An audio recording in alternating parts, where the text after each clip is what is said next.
Hola, buenas tardes, mi nombre es Jair Sánchez y esta tarde vamos a tener una exposición sobre lo que es la comunicación. A diferencia de todos los seres vivos, el ser humano es el único que puede tener diferentes formas de comunicación, ya sea la forma verbal, no verbal, por medio de señas, por medio de gestos. El ser humano se puede comunicar de diferentes formas, es el único ser vivo que puede hacerlo. Ok, entonces tenemos lo que es la comunicación verbal y la comunicación no verbal. Pero antes de esto vamos a definir qué es comunicación. La comunicación es cuando dos o más personas interactúan entre sí para poder tener un diálogo, y ahí utilizan lo que es el lenguaje. Dentro del lenguaje y para poderse comunicar hay otros elementos adicionales que se pueden utilizar para comunicarse, que esos son los medios no verbales.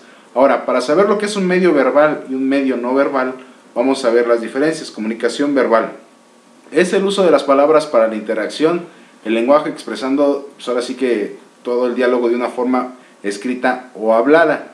Aquí se utiliza lo que es un canal auditivo, es espontáneo y se puede retractar, y también hay una interacción. Esto quiere decir que una persona habla y la otra también interactúa, no solamente es una sola persona, porque como lo vimos, la comunicación tiene que llevarse a cabo entre dos o más personas. También dentro de lo que es la comunicación verbal es posible escribirla, porque hay un lenguaje. También es lineal, esto quiere decir que se pueden leer de dos o más letras al mismo tiempo. Ahora, lo que es la comunicación no verbal. Para comunicarnos también, además de la forma verbal, hay algunas cuestiones no verbales. Por eso tenemos aquí en la lámina un mimo, porque ellos se comunican de forma no verbal. Ellos no hacen ningún ruido, ellos no utilizan el lenguaje, ellos solamente utilizan lo que es el lenguaje corporal y por señas. También lo que es el lenguaje para lo que es la comunicación no verbal es el lenguaje kinésico. Estos son los gestos y movimientos del cuerpo en una manera consciente e inconsciente. Por eso es cuando vamos a una entrevista o cuando estamos hablando con alguien más, a lo mejor la otra persona se puede dar cuenta de lo que estamos pensando o hablando, o lo que queremos tratar de decir. También tenemos lo que es el lenguaje proxémico. Es el espacio físico donde se desenvuelve el hablante, es decir, que es la distancia que se tiene al comunicar.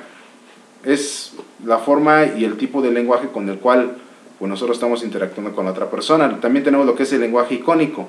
Estos son las imágenes que representan de cierta forma simbólica algún mensaje. También lo que tenemos en los cambios en la comunicación a través del tiempo, esto se ve desde hace más de 8 millones de años, que esto fue en un inicio con señas, señales y gritos. Hace 300.000 años, con el hombre Cromañón, aprendió a controlar los sonidos guturales. Esto quiere decir que empezaba a utilizar un poco la garganta para poderse comunicar. En el año 7000 a.C., durante el desarrollo de la agricultura, ya se empezó a establecer cierta comunicación. En el año 5000 a.C. se inventó lo que fue la escritura.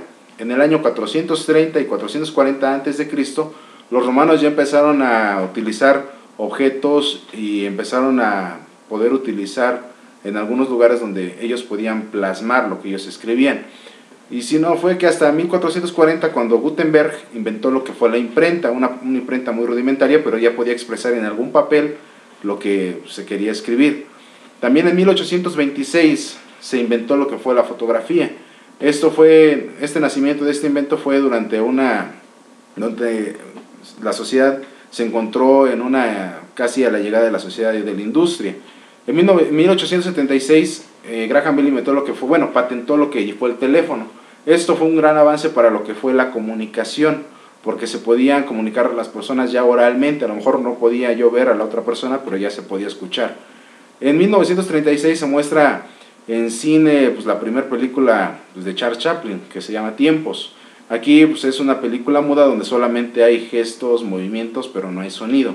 En 1982 fue la primera transmisión en televisión en Estados Unidos. ¿Y por qué la importancia de la comunicación? Porque sin comunicación nosotros no podemos expresar o no podemos dar a entender lo que queremos uno con el otro. Entonces, por eso siempre es importante que cuando tengamos que comunicarnos, dejamos que haya otra persona que también se comunique y dejarla hablar, no solamente es una sola persona. Gracias.